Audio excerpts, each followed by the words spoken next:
Ikkita ukrainец er-xotinlar mana shu klientimning uyida yashab ishlashgan. Eri hovlidagi ishlarini qilgan, xotini esa uyda ishlarini qilib yurishgandi.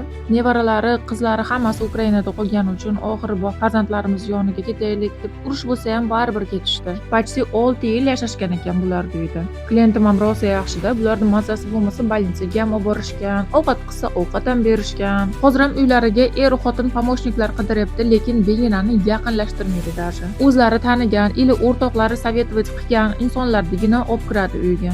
Bir ikkita odam kelib, hovlisida ishlarini qarashib ketadi, men esa bir haftada bir kelib uylarini уборка qilib ketaman. Klientimning aytishi bo'yicha, mana shu narsa устраивать qilyapti. Bir haftada bir marta kelib ketasan, uy o'zi toza tursa deb. Klientimning o'zlari ham tinmaydi-da. 95 yosh kampirchaku chumoli o'tirgan joyida bu narsalarni qilib o'tiradi. Bizga bugun mana shunaqa chiroyli pishiriqchalarni beribdi.